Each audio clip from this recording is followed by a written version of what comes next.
Assalamualaikum warahmatullahi wabarakatuh.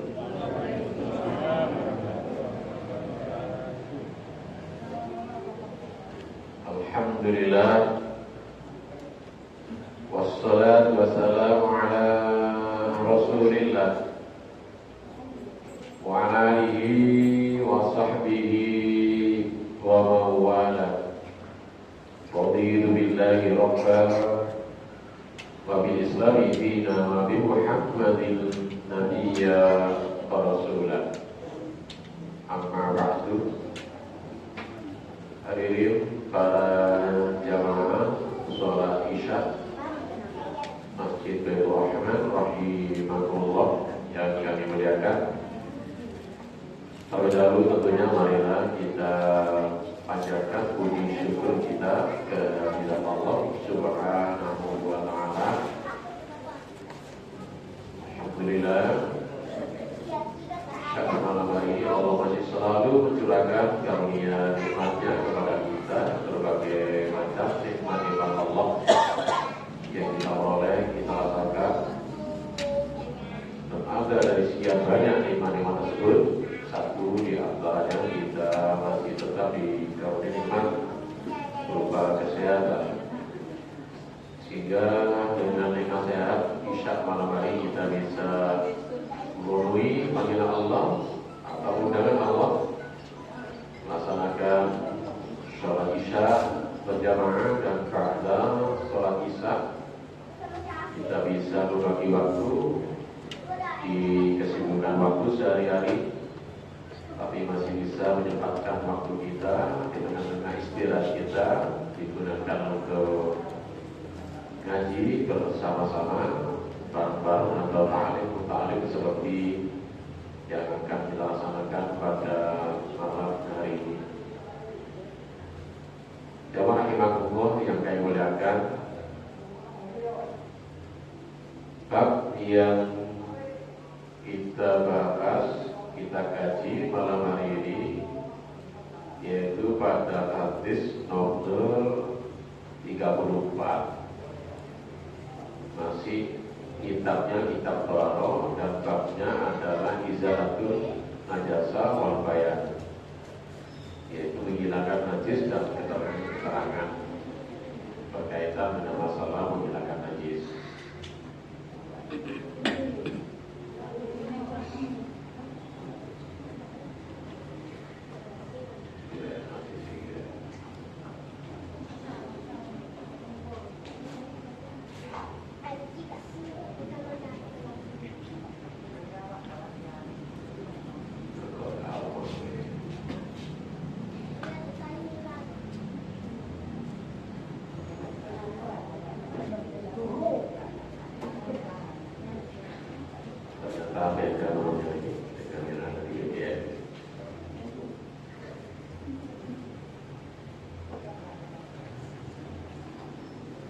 Di antaranya hadisnya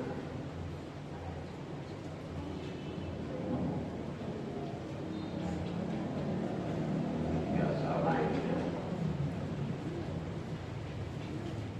Kalau di kitab aslinya An Asma binti Abi Bakar, ya diterjemahkan dari Asma bin Abi Bakar, yaitu Nabi sallallahu alaihi wasallam, sesungguhnya Nabi sallallahu alaihi wasallam bersabda fi dar al-haid, tentang masalah darah haid, jadi ketini haid. Yusibul atau yang mengenai pakaian, kena pakaian. Caranya bagaimana ini? Takut itu dikering. Kalau darahnya sudah kering, summa kemudian kemudian diucek dengan apa? Bilmai, dengan taju, dengan air. Summa kemudian setelah diucek darah tersebut dibilasi dengan apa ya? Dibilasi dengan air. Summa kemudian Saterusé tusolli fihi, sholatlah dengan baju yang kena darah haid tersebut. Jadi jamaah rahimakumullah, cara mencuci darah haid diantaranya, lebih-lebih kalau darahnya nanti kesambung kering, nempel pada pakaian, maka caranya darah tersebut dikerik dulu. Dalam hadis lain, walaupun tidak disebutkan di dalam Kitabul Marok, Aisyah seringkali kalau badannya atau pakaiannya kena darah haid, nempel kering, kemudian darah tersebut dikerik kali kuku, dikerik, kemudian saat nafasnya diucek kali tuyok, diperseni, diucek-ucek, malam-malam dibilas kalian tuyok kali air. Lantas baju tersebut angsal di dalam sholat angsal. Karena apa? Karena sudah suci. Kebiasaan tadi itu jamaah rahimakumullah memang rata-rata dialami oleh masyarakat, terutama masyarakat yang hidup di daerah Arab. Pakaian sehari-hari dengan pakaian sholat itu memang tidak ada bedanya. Kadang pakaian sehari-hari dipakai untuk sholat, karena pakaian tersebut kena darah haid, dan darah haid ini adalah tidak ada perbedaan sama sekali di kalangan ulama bahwa hukumnya adalah ijma' sepakat najis. Najisnya adalah mutawassithah. Mutawassithah dengan najis pertengahan, bukan najis berat ya, atau bukan najis mukhaffafah sebagaimana yang sudah kita bahas ketika ada kencing bayi. Jadi sadar itu kan sudah dibahas hadis nomor 33 yang kita masih tentang masanya apa kencingnya air cili selama belum dikasih asupan makanan apapun dan berusia 2 tahun, maka kencing, lari kencing, dan itu pun tidak semuanya bayi, khusus bayi anak laki-laki, bulan itu anak laki-laki. Kalau jariah baru cili, perocot, bayi cili itu najis. Najisnya bukan mukhaffafah tapi mutawassithah. Caranya sederhana ya. Kalau najis mukhaffafah itu hanya diusap-usap atau apa, diperciki saja sudah boleh, sudah hilang najisnya karena najis ringan. Tapi kalau najisnya mutawassithah seperti darah haid yang tadi, caranya tidak cukup diperciki, diucek-ucek kemudian dibilasi dengan air, baru najisnya sudah hilang. Hadis yang lain dari rahimahullah masih berkaitan dengan masalah menghilangkan najis, dan kelihatan di dalam bab tersebut ini hadis yang terakhir tentang masalah menghilangkan najis. Di dalam kitab aslinya disebutkan Abi Hurairah qala. Kita terjemahkan di sini dari Abu Hurairah radhiyallahu anhu pernah berkata, qala haula itu biasa. Ini dipotong, hanya disingkat di kalimat akhir ketika persoalan berkaitan dengan darah haid yang mengenai bajunya. Ibadah terlebih dahulu. Ia menanyakan kepada Rasulullah, ya Rasulullah, fa'il lam yadhab. Kalau diteruskan yadhabi itu. Pada lam itu, lam ini menjazm. Jazm di antaranya bisa menjazm isim dan bisa menjazm awalnya fi'il. Maka jika tidak habis, maksudnya tidak hilang dam, yaitu darah haid, bagaimana itu? Kalau Rasulullah menjawab, yakfi, ya sudah cukup bagi kalian. Tadi sudah dibilasi dengan air. Wala di sini, wala yadur. Asal dulu, itu saja. Dan tidak apa, tidak menjadi masalah. Jangan sampai dihalang lagi walaupun darah tersebut masih ada sisa-sisanya. Nah, ini Waliyadur kata, waliyadur jangan ada di sini. Terpengaruh kalian perempuan tadi, haula binti Yasar. Baju yang sudah dicuci dengan bersih tadi itu, walaupun masih menyisakan bekasnya, tidak apa-apa, itu sudah menjadi suci. Cinta dengan Bapak Ibu-ibu yang kami muliakan. Di sini tidak ada komentar. Ada di kitab aslinya, di dalam kitab Al-Marrah, Rawu Akhraj Tirmidzi, wasanatuhu dhaif, sanadnya dhaif. Tapi hadis ini yang rahimahullah oleh Al-Albani dikatakan sahih. Bahkan di HPT yang sudah kita pernah ngaji bersama-sama ini dikatakan ada di dalam bab masalah menghilangkan najis tadi. Panjang ceritanya. Suatu ketika Khawla binti Yasar ini menanyakan kepada Rasulullah ketika baju sehari-hari yang dipakai hanya satu saja bajunya.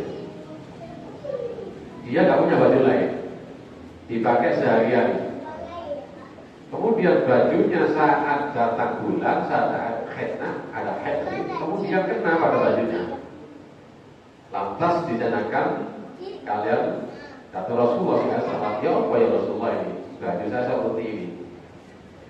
Kalau kamu sudah selesai haid, kamu mandi dulu. Lantas baju yang kena haid tadi itu kamu cuci sebagaimana tadi rutinnya. Ya rahimahullah. Khawla ini adalah tipe gambaran potret seorang yang punya ifah yang kuat sekali. Walaupun dia itu kalau sekarang tidak ada orang zaman sekarang punya baju satu-satunya, tidak ada. Saat melarang uang yang sekarang paling bajunya lebih daripada satu. Padahal Khawla ini bajunya satu-satunya perempuan. Datang kepada Rasulullah, ternyata Khawla tidak minta baju kepada Rasulullah dan tidak minta uang untuk beli baju. Hebat kan itu. Benar setia sekarang. Masih orang itu tiang itu lagi. Jadi ini mangan istilah gak mangan, pasti bajunya lebih daripada satu. Ini satu-satunya baju itu. Dia mengatakan satu-satunya baju yang saya pakai seperti ini sehari ya Rasulullah. Lalu bagaimana ketika baju ini kena darah haid? Caranya bagaimana itu? Artinya tadi kata Rasulullah, ya udah cuci aja sebagaimana tadi. Kemudian kalau sudah cuci pakai tersebut untuk seorang yang dari segi materi ya tidak punya apa-apa, baju satu saja, tapi jiwanya kaya raya sama rahimahullah. Dia merasa ifat, harga dirinya itu terhormat. Ini sebagai contoh potret perempuan-perempuan zaman Rasulullah. Kita bedakan dengan orang sekarang, beda jauh sekali. Baju ini saat main pun kadang-kadang tidak merasa ifadnya, harga dirinya seakan tidak merasa ada gini. Kenapa? Karena dia masih ada ya, pikiran-pikiran dan hati-hati. Saya jawab imakmu. Kita jumpai masa sekarang itu tidak sungkan-sungkan ya. Kami menjadikan sekarang itu orang Jawa sini. Oh, kayak ulek-ulek Jawa imakmu. Pakai rekening. Kenapa tadi? Dia ulek-ulek di pasar ada rekening begitu. Itu apa itu tujuannya? Bahwa nanti itu misalnya orangnya gak datang, ini bisa dikirim oleh apa? Rekening bayar Insyaallah. Seringkali itu dia undangan ya, pulang-pulang dikasih nomor rekening. Untuk apa itu? Ya tentu di sana adalah tujuannya untuk apa? Orang-orang yang tidak hadir supaya dia bisa kirim melalui apa? Nah, itu transfer. Ya Allah, ya Allah. Ismanya gede-gede ya, hebat. Tapi dia tidak merasa imannya tidak ada harga dirinya. Buktinya apa ya dia? Ini budaya Jawa Rahimahullah. Kalau budaya dilestarikan akan menjadikan seakan-akan hukum adat. Kalau sudah menjadi hukum adat, seakan-akan bahwa itu menjadi hutang piutang. Gitu loh. Oke. Kalau misalnya di TNI, di loncat, sing tahu dapat sampai ini. Loh, kok kata kau ya? Dari Jawa Rahimahullah apa ya? Ya Allah. Ya sudah kalau kita yang undang orang ketika dia ya sudah. dicatat atau tidak dicatat, mungkin catat ya. Jangan sampai ada catatan inti-inti. Gitu. Sudah kalau itu niat hadiah atau berikan apa namanya walimah itu katanya makan setelah nikahan. Ya sudah, kalau pestanya bagusan ya sudah. Jangan sampai ada niatan-niatan seakan-akan nagih utang pada orang-orang yang pernah dibumbui. Ini kembali lagi Pak. Ini jiwanya luar biasa orang itu. Perempuan-perempuan yang punya baju satu-satunya sehari dipakai, dan saat dipakai kena darah haid, datang kepada Rasulullah bukan minta baju baru atau minta uang untuk beli baju, tapi ternyata bagaimana ini baju yang saya pakai seperti ini kalau saya gunakan untuk sholat. Jadi itu ya, luar biasa orang itu. Sudah terakhir ini bab masalah menghilangkan najis, hadisnya sampai di sini dulu. Sebelum kita lanjutkan, masih kitab Thahara dan bab yang lain yaitu bab wudu. Monggo barangkali kalau ada yang mau ditanyakan kembali, monggo silakan. Tidak tergih, kita lanjutkan sekarang. Bab berikutnya bab wudu.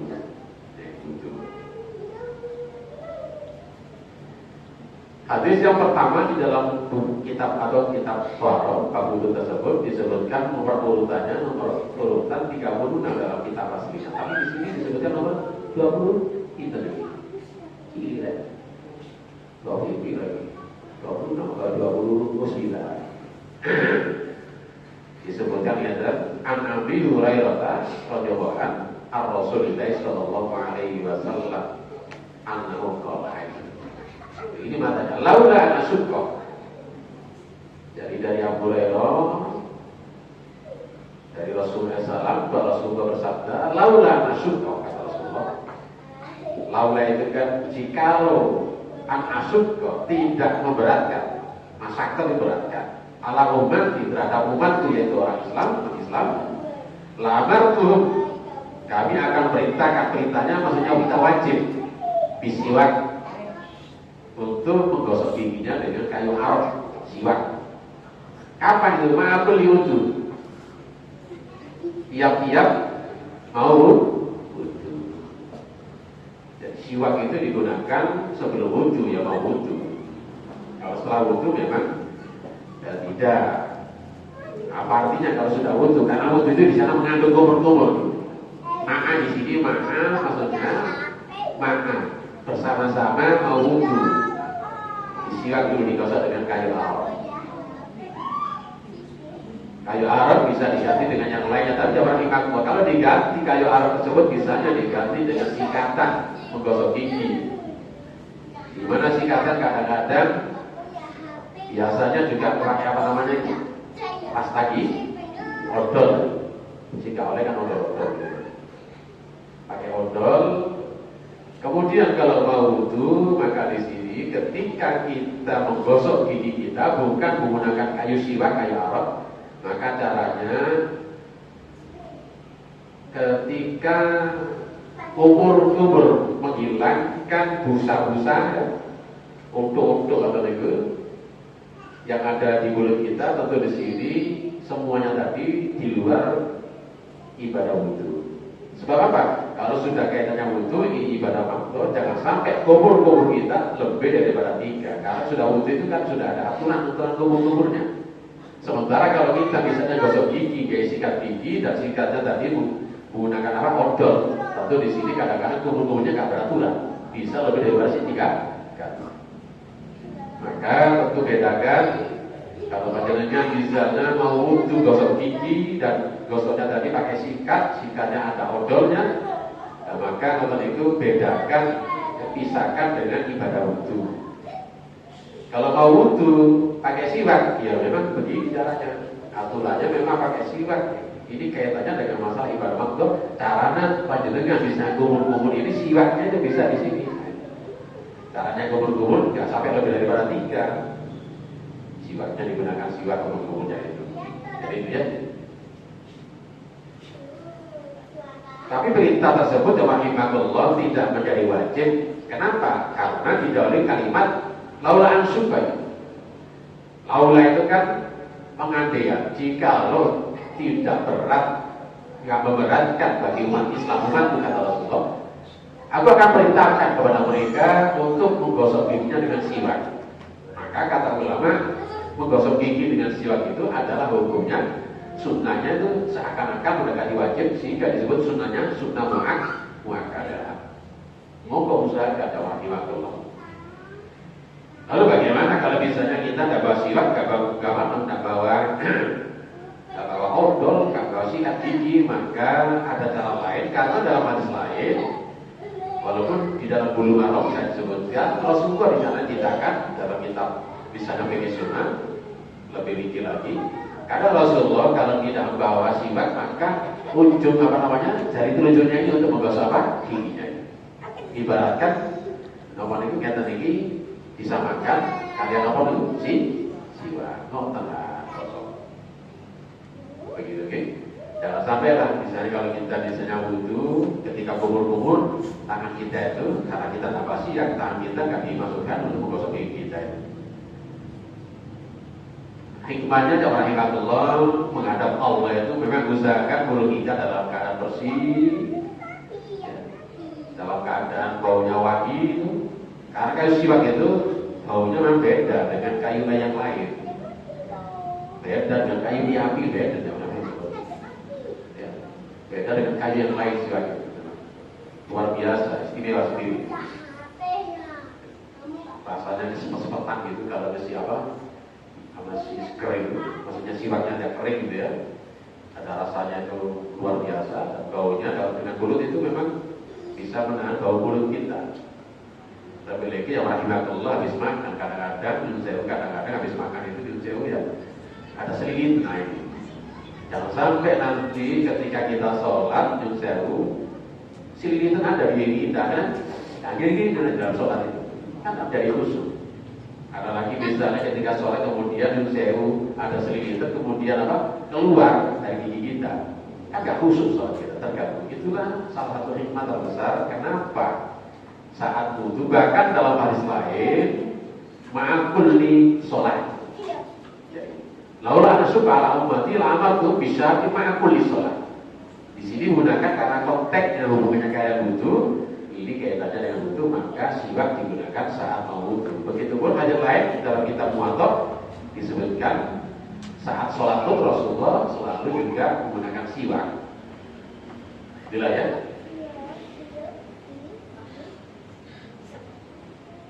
Hadis tersebut yang rahimahullah diriwayatkan oleh Imam Malik, Abu Malik, Ahmad, An-Nasa'i, Wasohor, Ibnu Huzaimah. Riwayat Malik dari Ahmad, An-Nasa'i dan disahkan oleh Imam Ibnu Huzaimah. Wata kalau Imam Bukhari menyebutkan dalam kitabnya, tapi taklikon dikandungkan maknanya, sanadnya nggak ditulis lengkap oleh Imam Bukhari. Biasanya begitu.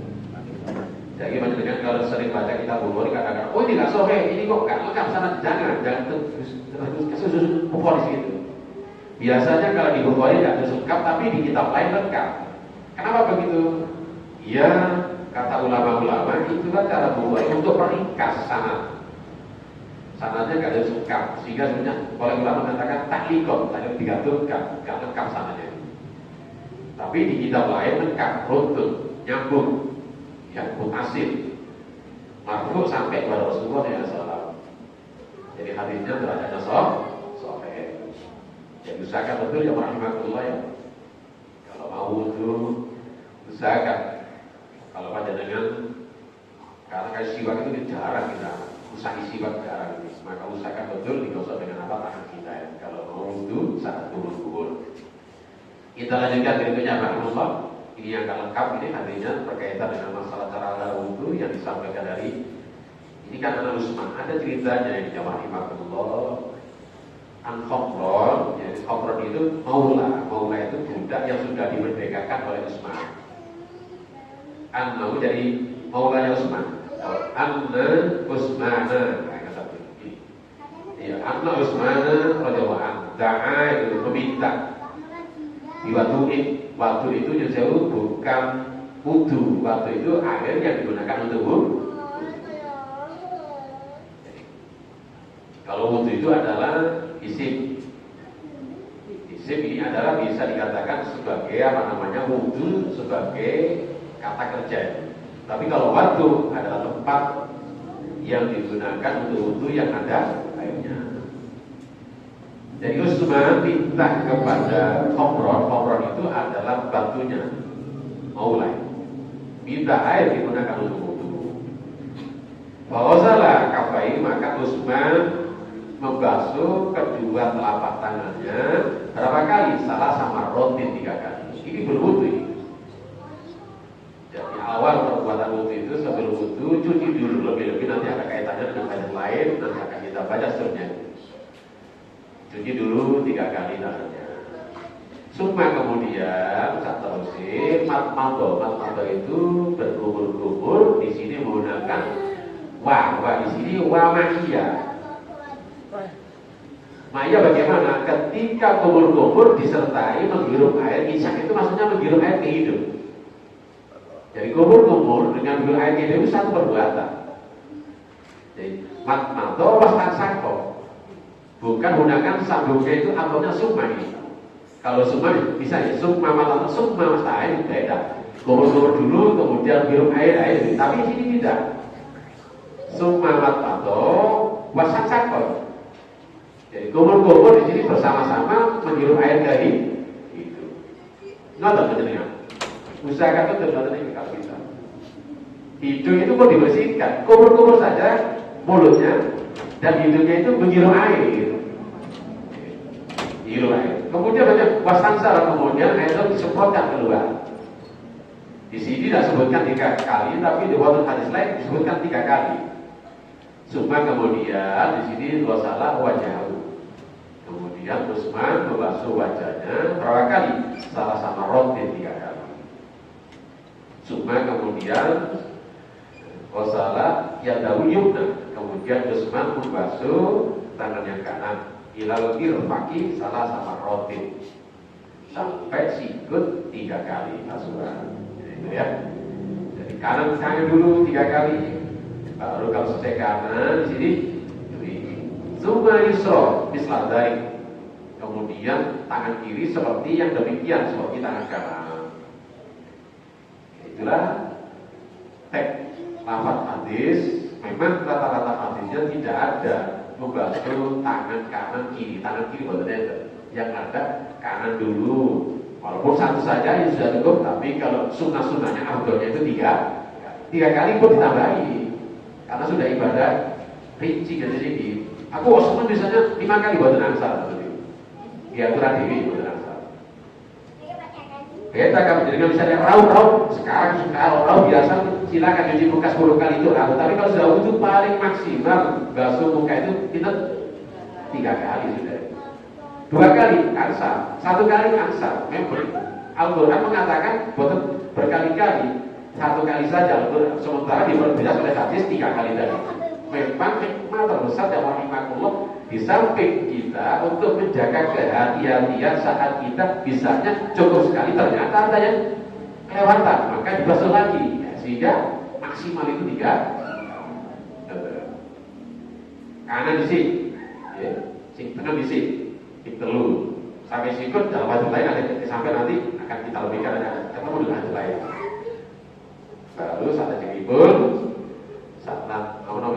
saat ini sih tengah, baru sih iwo berapa kali ya 3 kali. Nah, kemudian summa kemudian lanjut masalah birosihi, mengusap bukan disiram kepala itu. Kenapa kok kepalanya? Padahal yang diusap adalah bukan kepala, rambut. Karena otomatis kepala itu mesti tumbuh rambut, kecuali orang buta. Tapi tetap di sini diusap. Aku gak rambut sudah. Ini adalah bahasanya birosi. Rata-rata manusia lazimnya itu dasin itu sirai waktu rambut rosul kepala. Di kepala ada satu rambut. Yang diusap tidak jadi dia diusap. Nanti diterangkan dalam hadis lebih lengkap. Supaya kemudian setelah itu apa ya? Kemudian Utsman wassalah rijaul al-yumna. Basuh kakinya yang kanan ilal ka'bain sampai mata kaki berapa kali? Salah sama rotin. Itu Besok kemudian juga setelah itu kaki kiri misladar seperti yang demikian. Kalau ini kaki kanan. Sumakola kemudian habis itu Utsman Pokadumo nanti dilengkapi dengan lain ini paling lengkap dari antara hadis yang satu dengan yang lain saling melengkapi. Sumakola kemudian Utsman mengatakan Ra'aitu Rasulullah sallallahu alaihi wasallam, aku wis delok kepada Rasulullah sallallahu alaihi wasallam tawaddu'a ketika Rasulullah wudu nahwi kaya aku wudu. Kaya aku itu wudu di Rasulullah. Jadi peragaan Rasul tadi itu adalah berikan gambaran cara wudu Rasulullah yang lengkap. Inilah hadis yang lengkap berkaitan dengan cara wudu. Apa lengkap betul? Belum. Nanti disempurnakan dengan hadis lain. Belum ada di sini misalnya ucapkan basmalah juga tidak ada. Belum ada di sini misalnya habis itu doa apa belum ada. Maka hadisnya satu dengan yang lain saling melengkapi. Si palingan apa jadinya kalau ngaji paling sejati dan itu HBD mana itu melengkapi. Itulah yang disebutkan dalam kitab Al-Marok hadis berkaitan dengan masalah wudu. Lanjut ini ada penjelasan lain tadi wa masaka bi rasi wahidah. Ini penegasan itu berarti semuanya disebutkan di sini dalam hadis tadi hanya satu saja. Satu usapan apa? Kepala kita, rambut kita. Satu kali usapan. Ini hadis yang terkuat rahimahullah. Adapun kenapa misalnya ada orang yang membasuh atau mengusap rambutnya atau kepalanya 3 kali, wallahu a'lam. Kami belum menemukan alasan darinya. Mungkin bisa dibagi, mungkin sama dengan kias, dikiaskan dengan anggota wudu yang lain.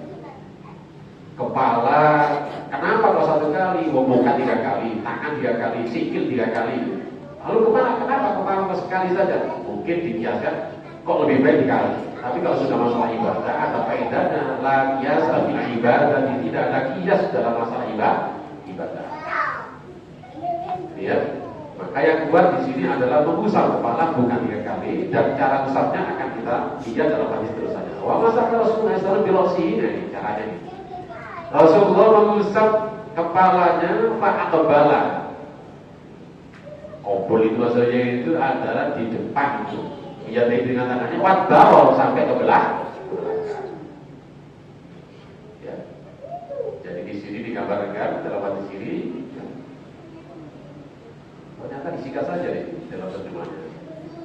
Kami menemukan lafaz asli begini rahimahullah. An Ali tadi ya. An Ali isyatil wudu dari sahabat itu tentang sifat wudu Rasulullah SAW. Qala Rasulullah bersabda. Ali mengatakan, wa masaha bi ra'si wahidah. Rasulullah mengusap kepalanya 1 kali. Akhrajahu Abu Dawud. Artinya dikeluarkan maksudnya diriwayatkan oleh Abu Dawud. Juga akhrajahu Tirmidzi. Juga Tirmidzi. Warasai juga ada isnadin sahihin dengan sanad sahih. Bahkan qala Tirmidzi, bahkan Imam Tirmidzi mengatakan innal ashabi syai'in babil bab. Hadis usap kepala itu yang paling bagus, yang paling sahih dalam bab urusan membasuh kepala, usap kepala. Bukan basuh ya, usap kepala. Kata Imam Tirmidzi mengatakan begitu. Ada lagi dari ini hadis Abdullah bin Zaid Nasir fi sifatil wudu tentang masalah cara wudu. Qala dia mengatakan wa masaka Rasulullah SAW. Rasulullah mengusap tirofsi dengan kepalanya fa'tabala jadi wadbaron. Dari depannya kemudian sampai ke belakang. Dilengkapi lagi dengan hadis lain. Di sini ada lafaz lain, lalu juga bagi Bukhari dan Muslim. Bada itu dimulai cara Rasulullah mengusap kepala. Muqaddam itu kepala yang bagian depan, rosi dari kepalanya, hatta sehingga dijalankan bima dengan kedua tangannya, ila faqaul sampai tungkunya sampai cincok tadi. Kalau hadisnya tadi dimentai. Badaan diawali dibuka dari depan rosi kepalanya hatta sehingga daba dijalankan bima dengan kedua tangannya, dijalankan ke mana? Ila faqaul sampai ke tengkuknya atau cincok tadi. Summa kemudian rodalma kemudian kedua tangannya dikembalikan kemana? Hatta roja ila makan, dikembalikan ke tempat awalnya tangan tersebut ya. Jadi kalau diperagakan ya tadi Rasulullah diusap dari depan, ditarik ke belakang sampai ke belakang, ditarik lagi ke depan. Itulah cara mengusap apa? Sila kepala atau rambut. Mungkin diangkat. Jadi itulah cara-cara wudhu yang ada di dalam buku atau kitab Bulughul Maram. Summa kemudian di sini Rasulullah habis itu bagaimana? Kemudian masakan Rasulullah birosi fa'adara, kemudian fa'adakhola dimasukkan di usbahi, yaitu dengan jari telunjuk sahabat dari telunjuk dimasukkan mana? Di udunai, di telinganya. Wa masakan dan mengusap di bahamaimi dohiro udunai, maksudnya kata jadi yang telunjukan ini dimasukkan ke dalam telinga, yang itu jari jempolan ini diusapkan di luar telinga. Oke, kelihatan hadis ini jawab imaku satu perbuatan, ya maksudnya dari sini ditarik ke belakang sampai jitok, dibalik nomor yang Arab, langsung telunjuknya dimasukkan bagian dalam telinga, jeruji telinga, kuping, si jempolnya diusahakan dohirnya, daun kelima yang luar. Itulah cara wudhu Rasulullah SAW.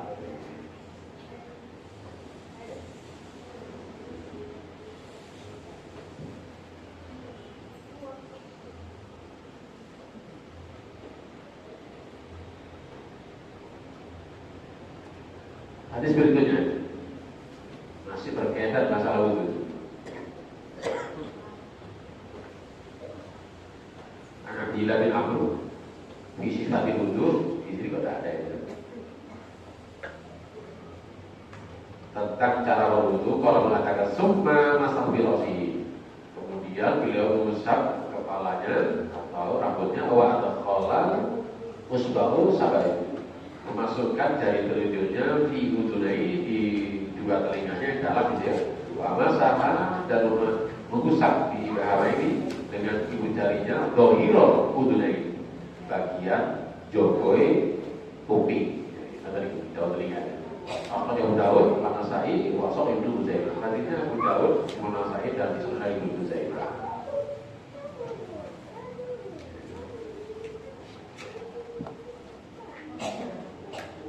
Ini ada penjelasan tersendiri berkaitan dengan masalah ketika bangun tidur. Ini lebih bangun tidur ini. Dari Abu Hurairah kalau mengatakan kalau Rasulullah SAW ida istaiqadha, apabila bangun dari tidur, ahadun salah seorang di antara nobi dari tidurnya. Palestinsi salah satu, maka basuhlah 3 kali tangannya, maksudnya dibasuh 3 kali. Jadi sebelum wudhu tangannya dibasuh 3 kali. Artinya panjenengan kalau kamu tidur, ojo tangannya dicrukno, dilebono kan, jeding atau dimasukkan apa ke bejana itu. Kenapa Fa'ina syaiton? Karena syaiton ya itu bermalam. Bermalam ini bisa dikatakan ya minum. Mabit itu kan minum. Orang haji kan mabit, maksudnya mabit minum. Ala mana? Ala husumihi, yaitu di lubang hidung. Jadi rahimahullah, Fatasir di terjemahnya adalah lubang hidung kita, maksudnya di sini dimasuki air. Lebih-lebih ketika panjenengan bangun dari tidur dan tangannya tidak boleh dimasukkan ke bejana itu. Langsung. Karena kita lihat sini wahyu darinya juga ini. Idza istaiqadha ahadukum min nawmi fala yabis yadahu fil imai. Apabila bangun salah seorang di antara kamu, jangan langsung tangannya dicemplung di baju. Hatta yang sila salah sehingga dibersihkan dulu 3 kali, maksudnya dibersih, digerojok di luar jeding. Ba'in namu kansumnya layak dari aina batat yadahu, tidak ngerti tangan itu kelayapan kemana ketika panjenengan tidur. Kadang tangan ini kadang-kadang Yunsewu ya, namanya tidur, nggak sadar itu. Karu-karu kan sopoi tangan itu. maka jangan sampai tangan kita bangun tidur langsung dimasukkan nyemplung di jeding atau nyemplung di bencana itu. Kopono apa namanya ke tempat wudhu, dicuci dulu di luar tempat wudhu tersebut. Hadisnya muttafaqun alaih, Bukhari Muslim, dan lafadznya di sini menggunakan lafadznya Imam Muslim. Ada lagi hadis lain dari Lakit dan Sobrok ulama Rasulullah SAW, sabil wudu, asbil wudu, sempurnakan wudu. Mana di sini tadi? Ini asbil wudu. Khalil baina asabi, dan celah-celah antara jari-jari baik kaki maupun tangan. Celah-celah. Wabalik, dan sempurnakanlah subuh-subuhlah. Pilih isok ketika menghirup air di hidung. Illa kecuali antaku nasab, kecuali kamu dalam keadaan poso siap. Ya, poso ojo nemen-nemen nyedoti baju nang irung boten ansal. Tapi ini berarti di sini maknanya kalau di luar puasa, buang puasa, sik nemen maksudnya kata dulu nyedoti. Ya sik nemen nyedoti. Kok sakit tak ya mau dengan lama-lama kan lama-lama kan enggak jadi sakit. Sik nyedoti nanti.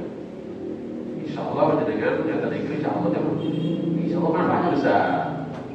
Ketika panjenengan menyedot air kayak itu dengan sedotan yang keras itu sampai melindas ke tengah kata itu.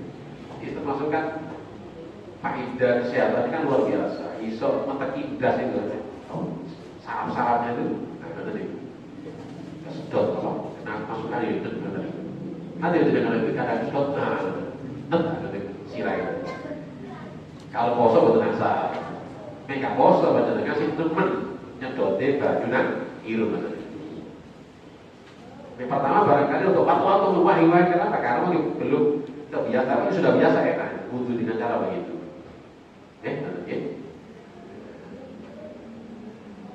Nah ini tidak tawadhu apabila kalian wudhu ya, ada yang lain di sini.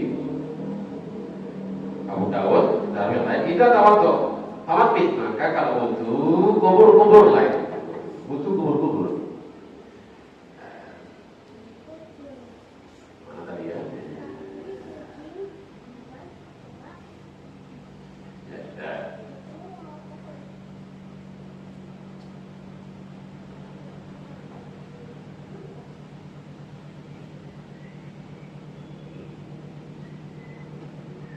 Ada dengan selain dari Utsman bin Affan. Nabi SAW karena yuhalil dilihat Rasulullah karena Rasulullah itu memelihara jenggot, maka ketika wudhu jenggot Rasulullah dia selesai. Ya, wudhu ketika wudhu Rasulullah. Mereka di jenggot, coba ternyata mereka di jenggot apa nih selesai? Mereka di jenggot selesai. Sunah-sunah itu tadi. Atau dibasahi dengan air ketika jenggotnya. Oke. Ada ikan lain jadi. Usman Nabi SAW karena Yohanes Yahya Rasulullah adalah dalam wudhunya menyelai jenggotnya. Di wudhu ketika wudhu. Akhraj Tirmidzi wa Sahih Ibnu Khuzaimah. Hanya sampai Tirmidzi Sunan Ibnu Khuzaimah. Kemudian di sini ada yang lain jadi hadis lain. Nabi SAW kemudian disusil. Rasulullah ketika wudhu diteri baju berapa? Botolnya 1 liter. Berapa liter ini? Kira 1 liter ini. Disuruh lain maksudnya itu 2/3 put. Nah, 2/3 put sampai 1 put. 1 put saja botolnya 1 liter, 1 put itu. Padahal ini kurang dari 1 put. Faja'ala maka menjadikan yudalliku dirai. Itu pun Rasulullah masih cara wudhunya sikut cara ini semuanya dirot itu digosok-gosok. Berarti Rasulullah luar biasa cara wudhunya. Sempurna Rasulullah. Cukup ya begitu ini Rasulullah kalau wudhu. Baca dengan sakit dong, lebih-lebih baca dengan kalau wudhu di masjid, ya, masjid itu saya diirit airnya. Nona itu termasuk gantu, ya berdarah takbir, nggak boros guna air. Apa-apa jangan termasuk boros baca dengan wudhu dia harus betul irit betul, nggak ada 1 liter bisa sempurna baca dengan terus apa buka ekran kulo ini kan berlebih-lebihan tadi. Pelan-pelan aja pelan. Berhati-hatilah karena ini cara ibadah sedapat mungkin kita mencontoh Rasulullah SAW. Boros itu kan buatan ansar. Boros supaya wudhunya sampai 1 liter cukup sempurna. Rasulullah juga digosok-gosok. panjenengan misalnya buka keran buat terkemas gitu, ya boros, ya termasuk juga keuangan masjid juga, ya apa efeknya itu? Bayaran baju tambah, akeh, irit.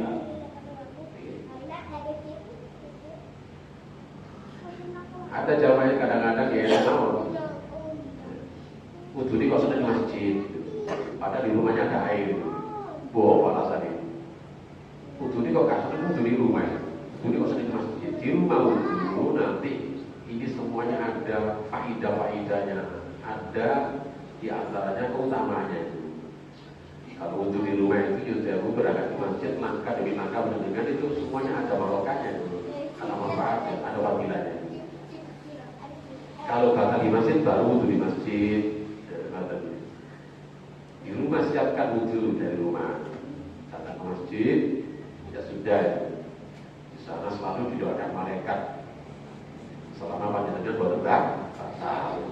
Kalau batal ya silakan wudhu di masjid. Tapi kalau wudhu di masjid usahakan di rumah juga begitu, usahakan wudhu walaupun baju di diri, usahakan dia sama dengan Rasulullah.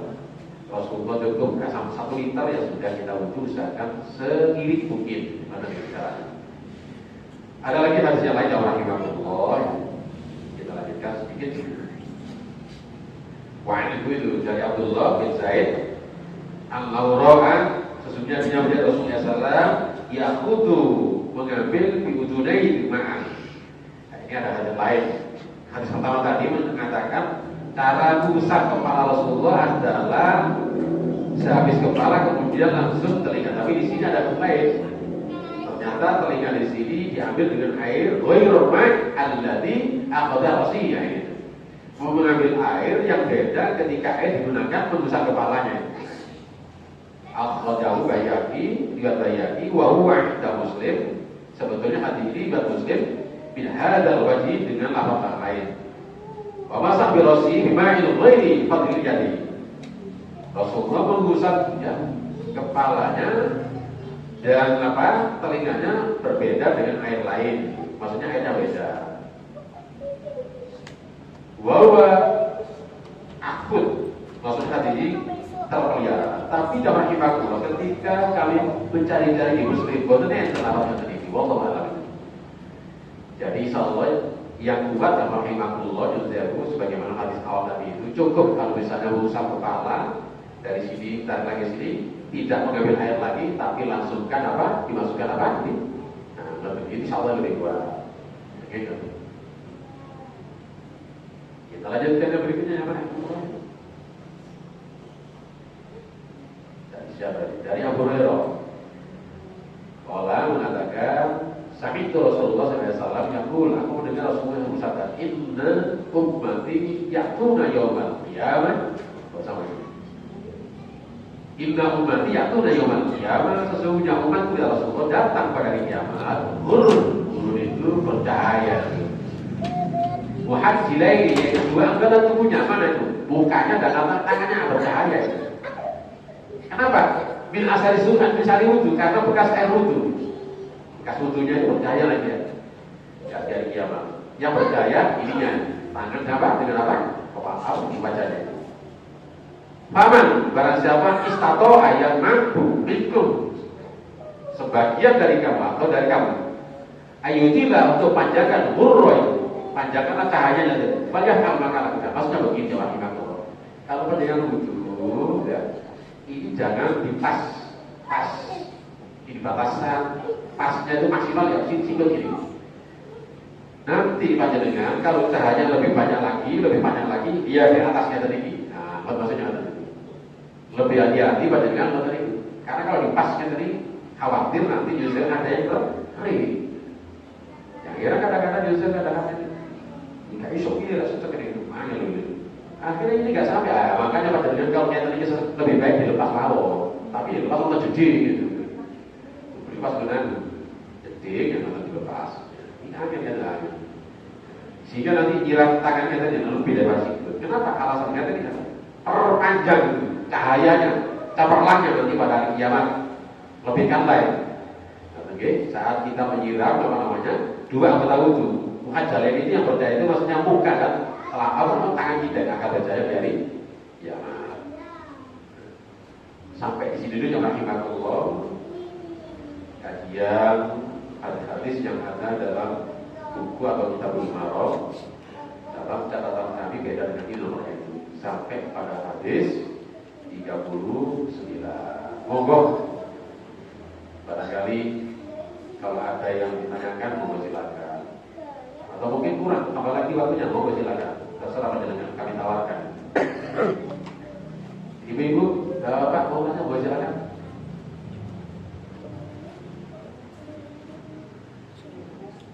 Jadi sebetulnya kajian tadi sudah banyak dibuat di APD kita dan sudah sering kita bahas APD. Jadi sama itu, hampir sama dengan APD. Tapi mungkin lebih lengkap dengan APD dari berbagai macam sumber kalau APD.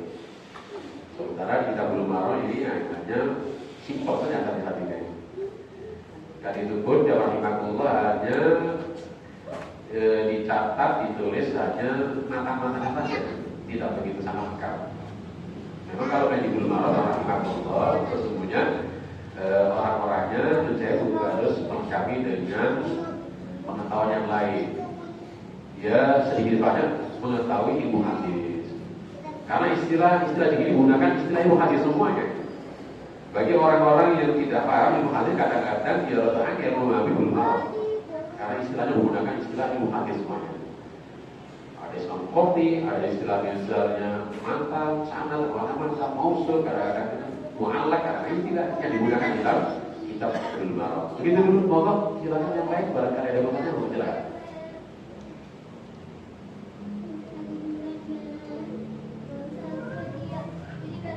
Betul lagi? Terus nomor gimana ditutup? Belum potong kan? Oh dia tak, betul. Oke, masukin.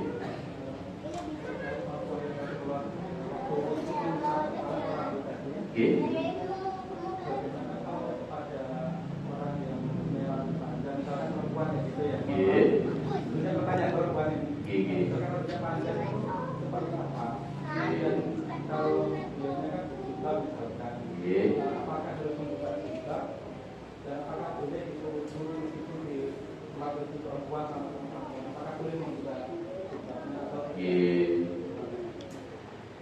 Ya perempuan punya rambut pendek, rumah banyak kalau pendek tak boleh pendek sekali laki-laki perempuan.